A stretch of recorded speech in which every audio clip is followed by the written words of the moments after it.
সুপ্রিয় শিক্ষার্থী, Halima girls school and college Faridpur online প্রোগ্রামের পক্ষ থেকে আমি মোহাম্মদ আরিফ হোসেন, সহকারী অধ্যাপক, অর্থনীতি বিভাগ, তোমাদের একাদশ ও দ্বাদশ শ্রেণীর সকল ছাত্রছাত্রীদের জন্য জানাচ্ছি আন্তরিক শুভেচ্ছা ও অভিনন্দন।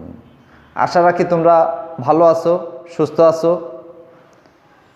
উদ্ভূত পরিস্থিতির প্রেক্ষাপটে সরকারি সিদ্ধান্ত অনুযায়ী আমরা আবারও সার্বিক পরিস্থিতি মোকাবেলায় দেশের করোনার প্রকোপ বেড়ে যাওয়ায় আবারও লকডাউনের মধ্যে আমরা দিন অতিবাহিত করছি। এই অবস্থায় তোমরা ঘরে বসেই আমাদের এই অনলাইনের ক্লাসগুলো সুন্দর মতো দেখবে, যাতে তোমরা সামনে যে পরীক্ষা আসতেছে সেই পরীক্ষায় ভালো ফলাফল করতে পারো। একাদশ শ্রেণীর পাশাপাশি দ্বিতীয় বর্ষের অর্থাৎ দ্বাদশ শ্রেণীর পরীক্ষার্থীরা এই ক্লাসগুলো অতীব গুরুত্ব সহকারে দেখবে, কেননা তোমাদের সিলেবাসের অন্তর্ভুক্ত হচ্ছে এই চতুর্থ অধ্যায়টি। আজকে আমি অর্থনীতি প্রথম পত্রের ফার্মের ভারসাম্য অংশ থেকে আলোচনা রাখবো ইনশাল্লাহ। বিগত ক্লাসে আমরা ফার্ম ও শিল্পের ধারণা এবং পার্থক্যটা ব্যাখ্যা করেছি। আজকে আমরা ফার্মের ভারসাম্য সম্বন্ধে, বাজার চ্যাপ্টার হচ্ছে অত্যন্ত গুরুত্বপূর্ণ একটি অধ্যায়, যে অধ্যায় থেকে প্রতি বছরই একাধিক প্রশ্ন হয়। তোমরা এবার আরও সিলেবাস কম, সুতরাং এ অধ্যায় থেকে কমপক্ষে 2টি প্রশ্ন তো থাকবেই, 3টি প্রশ্ন থাকার সম্ভাবনা থাকতে পারে। আমরা এই অধ্যায়টা গাণিতিক একটি অধ্যায়, যে অধ্যায়ের উত্তর করলে আমরা সর্বোচ্চ মার্কস পেতে পারি, অর্থাৎ আমাদের A+ পাওয়ার পিছনে অত্যন্ত বা ভালো ফলাফল করার পিছনে খুব গুরুত্বপূর্ণ ভূমিকা রাখতে পারে এই অধ্যায়টি, যেখানে উত্তর করলে ম্যাক্সিমাম নাম্বারই চলে আসে সঠিক হলে, অল্প পরিশ্রমে বেশি নাম্বার পাওয়া যায়। তোমরা এই অধ্যায়টা খুব গুরুত্ব সহকারে দেখবে। আজকে আমাদের আলোচ্য বিষয় হচ্ছে ফার্মের ভারসাম্য। ফার্ম উৎপাদন প্রতিষ্ঠানের, কোনো দ্রব্য উৎপাদনকারী প্রতিষ্ঠানের একক ইউনিটকে বলা হয় ফার্ম। আর আমরা সেই ফার্মের ভারসাম্য কখন অর্জিত হয়? যখন চাহিদার যোগান পরস্পর সমান হয়। কখন চাহিদা ও যোগান পরস্পর সমান হয়? যখন ফার্মের মুনাফা সর্বোচ্চ হয়। এই মুনাফা, ফার্মের ভারসাম্য লাভ করতে হলে তাহলে আমাকে নিশ্চয়ই এই ফার্মের সর্বোচ্চ মুনাফা প্রাপ্তির জন্য যে সূত্র আছে সেই সূত্রটি প্রয়োগ জানতে হবে। ফার্ম যখনই ভারসাম্য লাভ করে, যখন পাই সমান সমান টিআর মাইনাস টিসি হয়, টিআর মাইনাস টিসি হয়। টিআর মাইনাস টিসি, পাই হচ্ছে মুনাফা, মুনাফা সমান মোট আয়। টিআর হচ্ছে টোটাল রেভিনিউ, মোট আয়, বিয়োগ টিসি হচ্ছে মোট ব্যয়। মোট আয় থেকে মোট ব্যয় বাদ দিলে যে অংশটা থাকে তাই হচ্ছে মুনাফা। আর এই মুনাফা যখন সর্বোচ্চ পর্যায়ে পৌঁছায় তখনই ফার্মের ভারসাম্য অর্জিত হয়। এখন মুনাফা সর্বোচ্চ পর্যায়ে পৌঁছানোর জন্য ফার্মকে একটা গাণিতিক ব্যাখ্যা দেই। ধরে নেই মোট আয়ের যে অংশটা,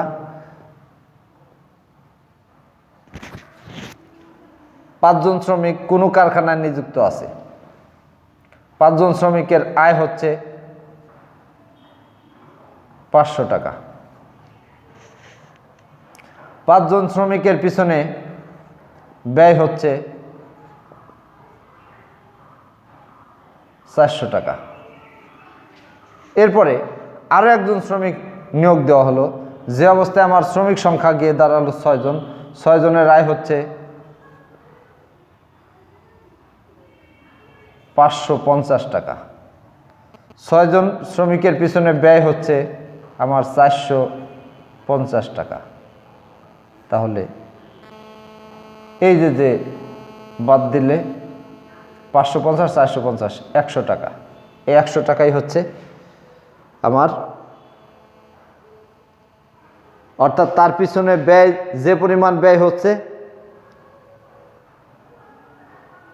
সে আমাকে আয়ও দিচ্ছে ঠিক তাই, মাত্র 50 টাকা।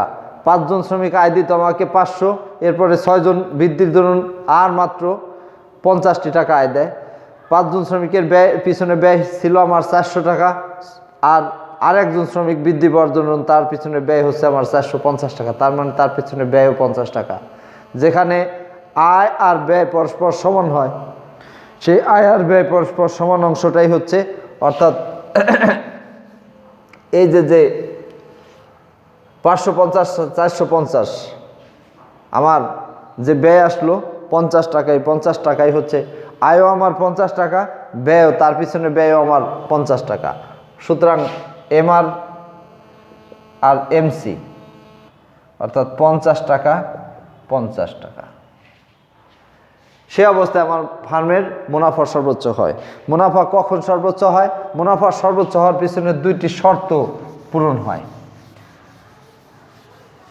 মুনাফা সর্বোচ্চ তখনই হয় যখন ফার্ম 2টি শর্ত পূরণ করে।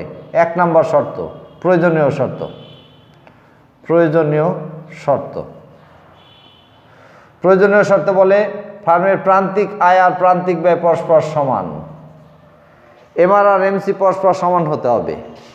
প্রান্তিক আয় আর প্রান্তিক ব্যয় পরস্পর সমান হতে হবে। মার্জিনাল রেভিনিউ এবং মার্জিনাল কস্ট, কোনো ফার্ম তখনই ভারসাম্য লাভ করবে যখন প্রান্তিক আয় আর প্রান্তিক ব্যয় পরস্পর সমান হবে। পর্যাপ্ত শর্ত পর্যাপ্ত শর্ত পর্যাপ্ত শর্ত বলতেছে ফার্মের প্রান্তিক ব্যয় রেখা প্রান্তিক আয় রেখার চাইতে বড় হবে, অর্থাৎ প্রান্তিক ব্যয় রেখা প্রান্তিক আয় রেখাকে নিচ দিক থেকে ক্রস করে উপর দিকে উঠে যাবে। এই শর্ত যে বিন্দুতে পালিত হবে সেই বিন্দুটাই হচ্ছে ফার্মের ভারসাম্য বিন্দু, যে বিন্দুতে ফার্ম ভারসাম্য লাভ করতে পারে।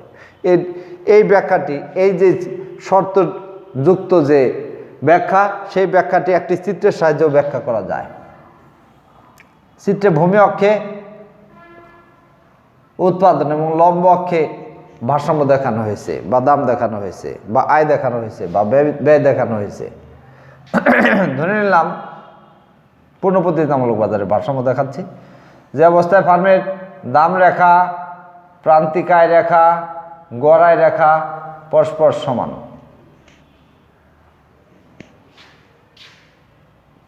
P0 হচ্ছে দাম, যে দামে এমসি রেখা হচ্ছে এমসি মার্জিনাল কস্ট প্রান্তিক ব্যয় রেখা।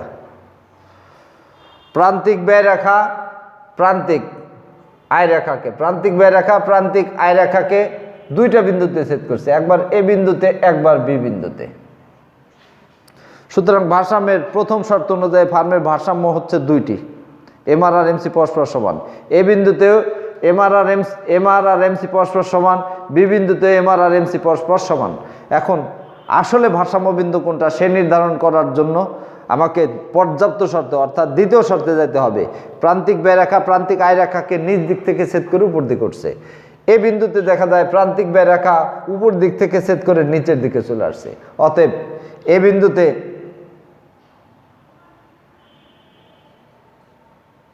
Q1 Q0 এই বিন্দু অনুযায়ী আমার ভারসাম্য লাভ করলে আমার উৎপাদনের পরিমাণ নির্ধারিত হয় OQ1।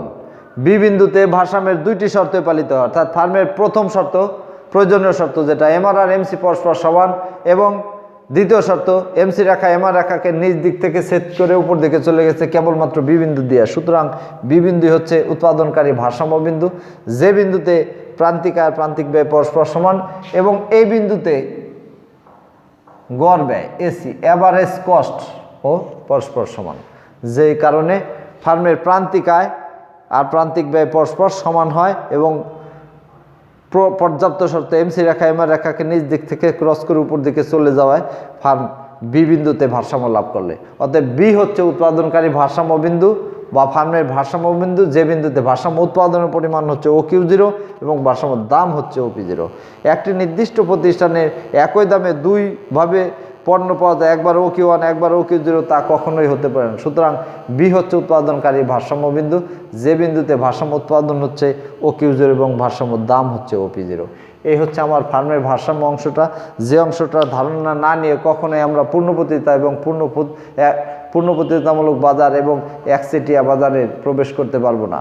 একচেটিয়া বাজার এবং পূর্ণপ্রতিযোগিতামূলক বাজার থেকে প্রতি বছরই প্রশ্ন হয়, তোমরা এর উপরে ভালো দখল নেবে এই আশাবাদ ব্যক্ত করছি।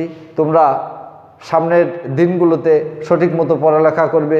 করোনার এই উপদ্রবের সময় তোমরা বাইরে বেশি ঘোরাফেরা করবে না, ঘরের মধ্যে থাকার চেষ্টা করবে।